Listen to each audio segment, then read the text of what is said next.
रामायण काल से लेकर महाभारत काल तक कुछ ऐसे प्रमुख पात्र हैं जिन्हें चिरंजीवी की श्रेणी में रखा जाता है, अर्थात वह अमर हैं। माना जाता है कि वह आज भी पृथ्वी लोक पर ही मौजूद हैं। आइए जानते हैं कि किसे आशीर्वाद और किसे श्राप के रूप में मिली अमरता।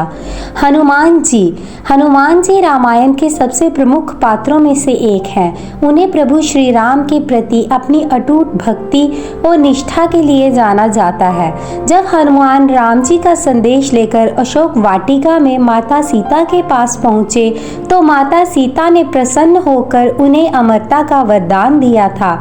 जब देवता स्वर्ग वापस लौट रहे थे तो श्री राम ने हनुमान जी से कहा कि वह पृथ्वी पर ही रहें और ये सुनिश्चित करें कि पृथ्वी पर सब ठीक चल रहा है। वेद व्यास महाभारत जैसे कई ग्रंथों के रचयिता वेद व्यास भी अमर पात्रों में से एक हैं। वे सत्यवती और ऋषि पराशर के पुत्र हैं। महाभारत के साथ साथ उन्होंने 4 वेद ऋग्वेद, यजुर्वेद, सामवेद और अथर्ववेद की भी रचना की है। माना जाता है कि वेद व्यास को अमरता का वरदान इसलिए मिला था क्योंकि कलयुग में वह सही आचरण और व्यवहार का ज्ञान लोगों के बीच फैलाना चाहते थे। अश्वत्थामा द्रोणाचार्य के पुत्र अश्वत्थामा जो महाभारत का एक महत्वपूर्ण पात्र रहे हैं, उन्हें अमरता वरदान के रूप में नहीं बल्कि एक श्राप के रूप में मिली थी। अपने पिता की मृत्यु का बदला लेने के लिए अश्वत्थामा ने पांडवों के पुत्रों की हत्या कर दी थी, जिस कारण उन्हें भगवान कृष्ण के श्राप का सामना करना पड़ा।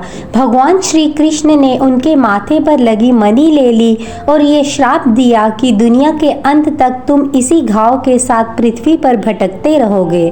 परशुराम भगवान परशुराम को भगवान विष्णु का ही अवतार माना जाता है।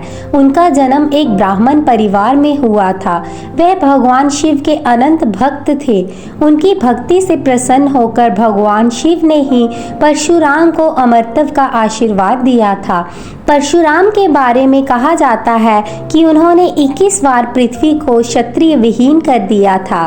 विभीषण लंकापति रावण के छोटे भाई और राम भक्त विभीषण के बारे में भला कौन नहीं जानता है, लेकिन शायद ही किसी को ये मालूम हो कि उन्हें भी अमर होने का वरदान प्राप्त था।